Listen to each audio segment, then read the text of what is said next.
Hello friends, आज हम लोग बात करेंगे आईआईपी डेटा पर। Industrial index of industrial production का। इस डेटा में तीन चीज़ की जानकारी होती है: माइनिंग, मैन्युफैक्चरिंग और इलेक्ट्रिसिटी। दिसंबर के ठंड का क्या पोजीशन रहा है, उस टाइम इंडस्ट्री कैसा काम कर रही थी, लोग साल ख़त्म होने की प्लानिंग कर रहे थे, और इंडिया की फैक्ट्रीज में क्या चल रहा था, माइंस में क्या चल रहा था, पावर प्लांट्स में क्या चल रहा था, फुल स्पीड पे चल रहा था कि धीमे स्पीड में चल रहा था। ये जानकारी हम लोग को आईआईपी डेटा से मिलती है। आज मैं आपको कहानी के माध्यम से इस बात को समझाऊंगा कि कैसे आईआईपी डेटा का जानकारी को हम लोग शेयर मार्केट में फ़ायदे कमाने के लिए यूज कर सकते हैं। दिसंबर 2025 में इंडिया का इंडस्ट्रियल प्रोडक्शन अचानक इतना तेज़ हो गया कि दुनिया भी देखने लग गई कि इतना तेज़ी से इंडिया कैसे प्रोग्रेस कर रहा है। इंडस्ट्रियल प्रोडक्शन बढ़ने से देश का विकास बहुत तेज़ी से बढ़ता है। गवर्नमेंट के ऑफिशियल डेटा के अकॉर्डिंग इंडस्ट्रियल प्रोडक्शन दिसंबर ग्रोथ में 7.8% पहुंच गई है। ये पिछले 2 साल का सबसे हाईएस्ट लेवल है।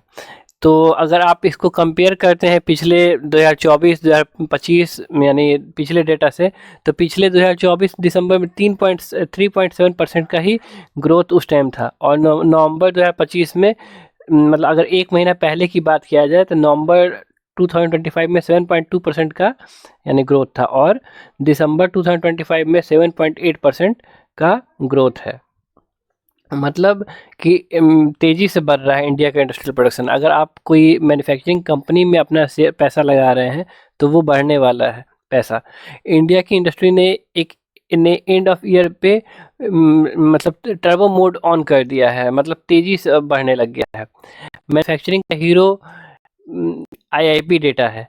इस कहानी का सबसे बड़ा हीरो है मैन्युफैक्चरिंग सेक्टर। दिसंबर 2025 में मैन्युफैक्चरिंग सेक्टर का ग्रोथ 8.1% रहा है, जो पिछले साल सिर्फ 3.7% ही थी। सबसे ज़्यादा चमकने वाले सेक्टर्स हैं computer, electronics, optical products. 34.9% growth रही है इसमें। Motor vehicle, trailers, semi trailers 33.5% growth रही है इसमें। और जो चीज़ ट्रांसपोर्ट इक्विपमेंट है उसमें 25% ग्रोथ रही है। फ़ोन, कार, इलेक्ट्रॉनिक्स सब कुछ ज़्यादा बिका। आप लोग डेटा देखे ही होंगे कि आईफोन का बिक्री बहुत ज़्यादा बढ़ गया है। अब एंट्री होती है माइनिंग सेक्टर की। दिसंबर 2024 में ये 2.7% ग्रोथ किया था, जबकि दिसंबर 2025 में दुगना से ज़्यादा, तिगुना के आसपास 6.8% का ग्रोथ रहा है। मतलब कोल, मिनरल्स, रॉ मटेरियल्स का प्रोडक्शन भी तेज हो गया है, जो फैक्ट्री को और पावर प्लांट्स को फ्यूल देता है। तो चौथा पार्ट हम लोग का इस स्टोरी का है, इलेक्ट्रिसिटी भी साइलेंट रोल में अच्छा कर रहा है। जब फैक्ट्री और माइंस ज़्यादा चलते हैं तो बिजली की डिमांड भी बढ़ जाती है। इसी वजह से इलेक्ट्रिसिटी सेक्टर में भी इंडस्ट्रियल ग्रोथ को सपोर्ट किया जाता है।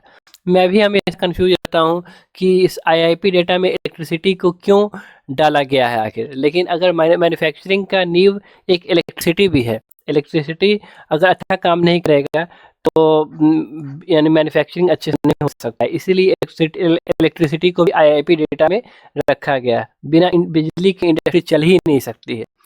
तो लॉन्ग टर्म पिक्चर में ये बहुत ज़्यादा अच्छा पोजीशन है इंडिया के शेयर मार्केट के लिए, इंडिया की ग्रोथ के लिए।